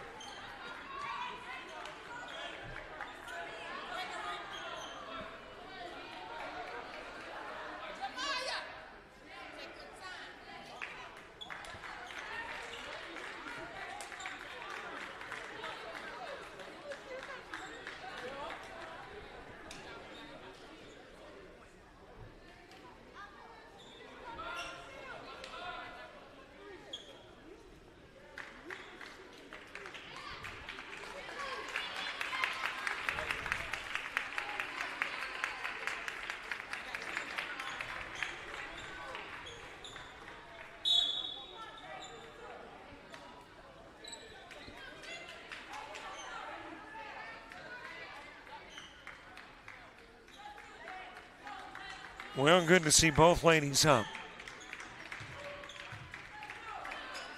And going to the sidelines.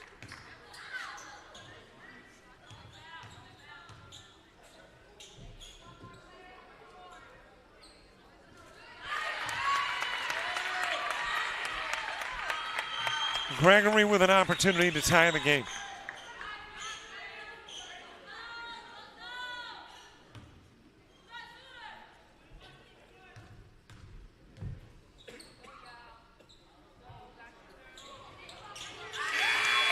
It is 77 each.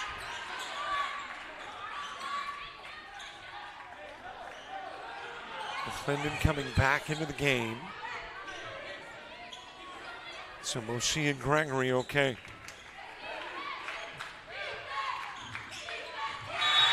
Tipped out of bounds, and it was last on the fingertips of Scott.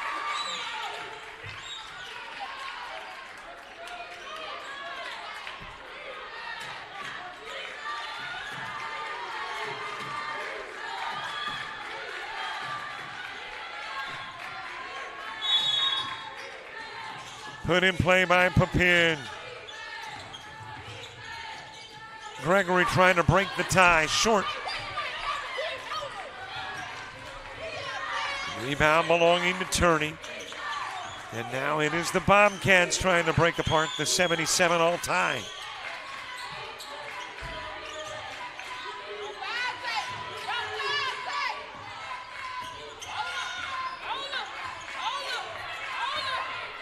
Hall's backing it out, nearly taken away, but fed down low to Turnley, and Turnley breaks the tie with 2 on the shot clock. Three-pointer, dropped in by Gregory. Quickly to the other end of the floor, the lay-in.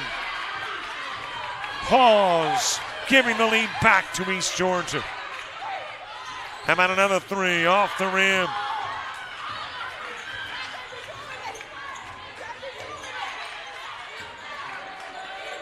And it goes to Sneed.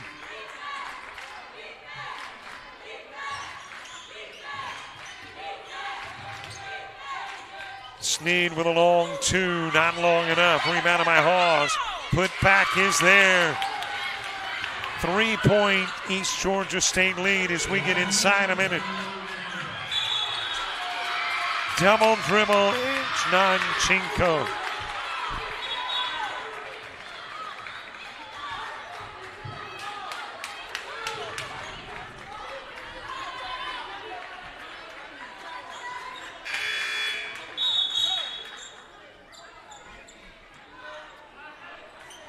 Ignanchenko coming out of the game, Carter going in.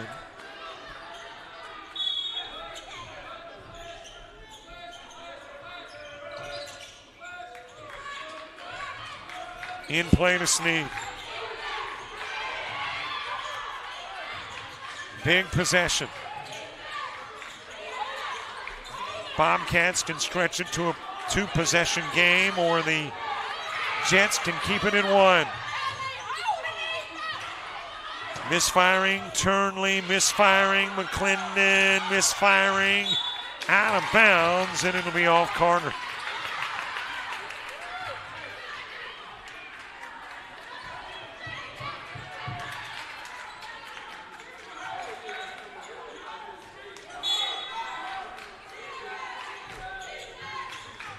In play to McClendon.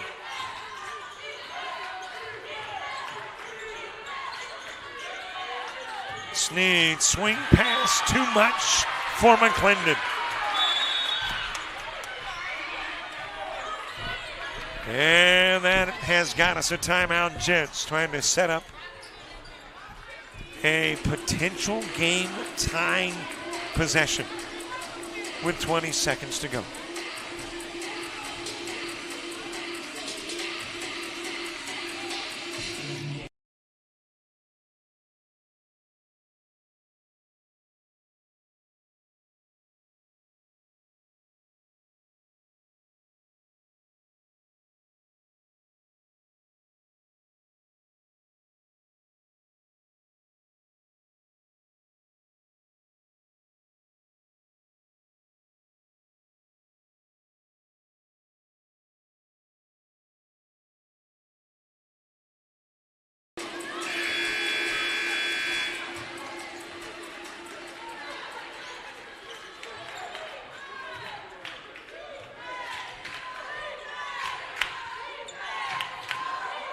Jets to put it in play in front of the scorer's table. Needing 3. Into the corner, Papin. Off the rim and rebounded by the Bobcats. And Turnley will go to the line.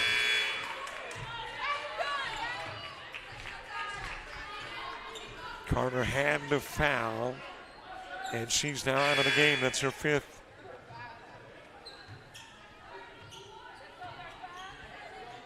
And Turnley to shoot a 65% free throw shooter.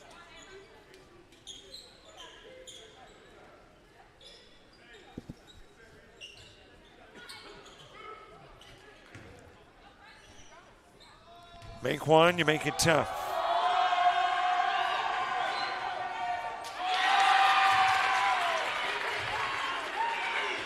Miss them both, and the Jets still have a chance.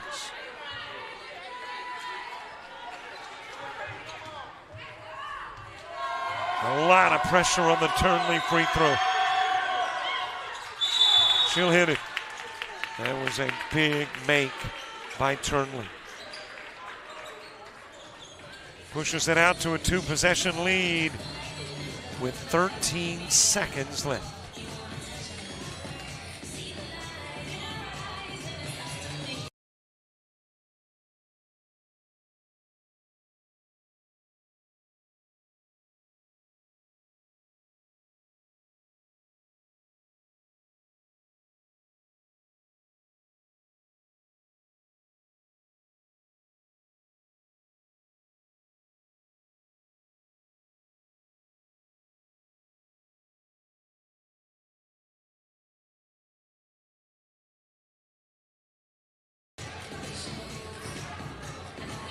There are the men Jets chomping at the bits, wanting to get onto the hardwood. They're going to have to wait their turn.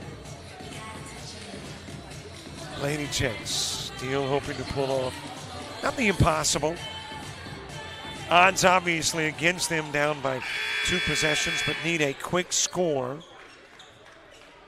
There is time. They've got a timeout left. In play to Ignachenko. Short of the shot. And you got a jump ball. Possession arrow got us going the other way.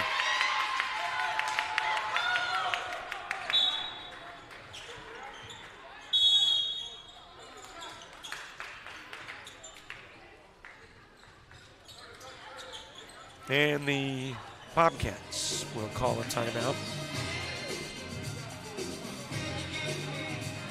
for the purpose of getting the ball to midcourt. Don't have to worry about bringing it all the way down the floor with this turnover-prone Bobcat squad today.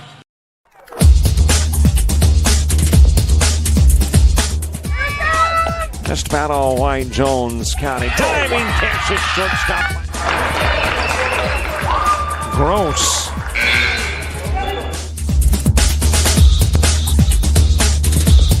Towards the gap. Diving catch in center field by Ben Aklinski. There is a shot towards deep short. Kraft's got it. Long throw over, and he got it.